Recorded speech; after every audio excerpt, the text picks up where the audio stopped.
Thank you, Madam Chairman. I've never had so much speaking time in one evening in all my 10 years in the European Parliament. 10 minutes altogether. This is unaccustomed luxury, and I'm not sure I'll use it. Anyway, I'm also grateful to Vice President Barrow for coming and reporting to us on the problems. So, of course, we think that we shouldn't have had to ask so much to get these updates. And anyone who's got the merest familiarity with the installation of large IT projects in the public sector in their own member state will know that there are frequently all these problems, technical and budgetary problems. But unfortunately, it is when you have two such high-profile big systems, the SIS II and the Visa Information System being affected, this goes to the credibility not only of the Union's internal security, and I'll come back to that later, but also, of course, the credibility of the EU's visa policy.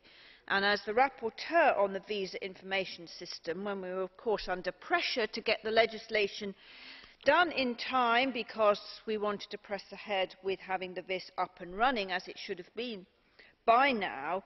So any slippage in the programme is deeply disappointing, and indeed will have, and I'd like to ask you this question, what are the implications going to be for visa applicants?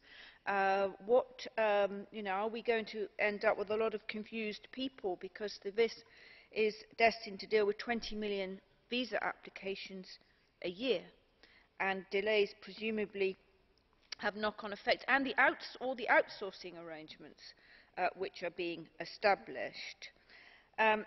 You mentioned that there have been contractual penalties imposed due to the delays in the visa information system. Could you tell us what those penalties are? What are the estimated extra costs envisaged? And could you overall tell us, Commissioner Barrow, whether you in fact have continued confidence in the contractor, or are we looking at a potential cancellation of the contract? Of course, this presumably also has implications for the setting up of the agency to have common management of the SIS and VIS and potentially other databases in the future. I think perhaps some of the ambitions for the collection of data and large-scale surveillance systems might have to be looked at again, which would be no bad thing from a privacy point of view if we're going to have all these technical and infrastructure problems. The last thing I wanted to ask you really is the current estimate is that the SIS II will be in operation in the last quarter of 2011. We can, I guess, expect some further slippage. In the summer of 2012, there are the Olympics being held in London.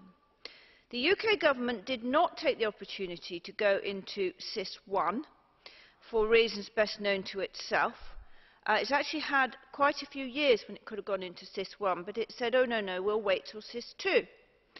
In answers to me, they have said, we are not worried about any implications for security. However, I think not only UK, but European security could be put at risk if the UK does not participate in access to the policing side, which it is allowed to do, of the Schengen information system by the time ahead of when the London Olympics take place in 2012.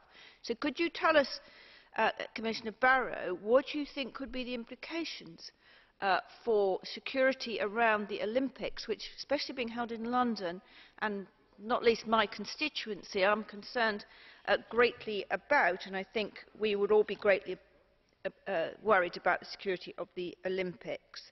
So those are a few of the questions which I would like to ask you, and thank you again for coming here.